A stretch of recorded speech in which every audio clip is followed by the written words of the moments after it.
On the 6th July,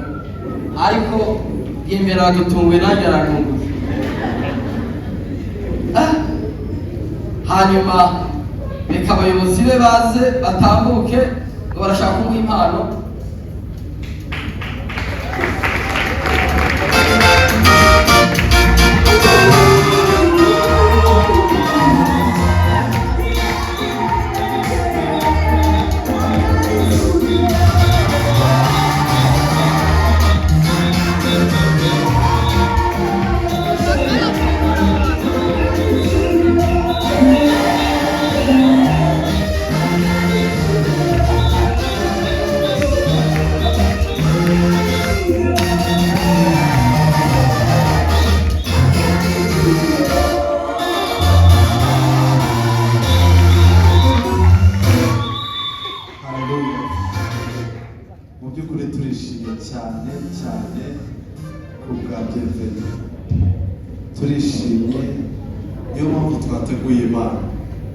iyi mpano ni igikombe watsindiye muri leta.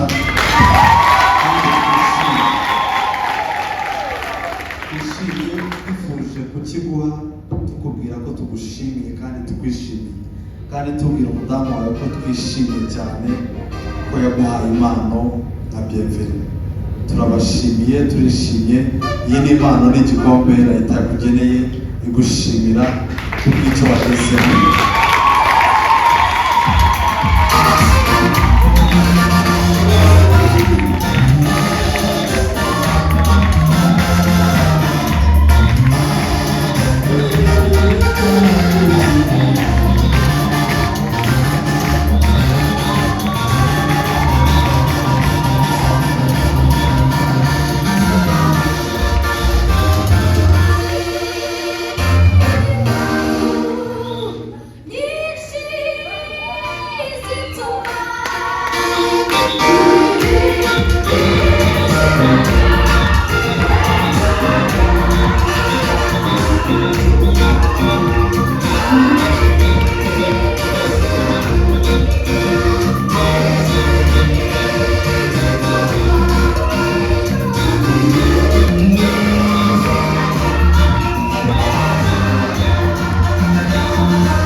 This is what you always do. It's giving birth all the mountains and the Lord. They don't dance an announcement that we're giving you. Let's raise our hands towards them and bless them. Let's bless them. We're not waiting, you are just blessing you so the Lord can give you your desires. The wedding is on the 6th July. It shall be a Monday, on 6th July, on Monday. It shall be a Monday, but still a day of it. It shall be a holy day. There is no excuse. God, we thank you. We honor you for you are God. We thank you for your good.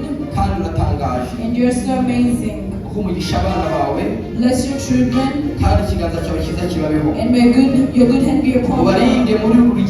Protect them through all the journey of the wedding preparations. Bless them. And fulfill all their heart desires. Thank you for the one who prepared this program. All the glory belongs to you. In Jesus' name. Amen.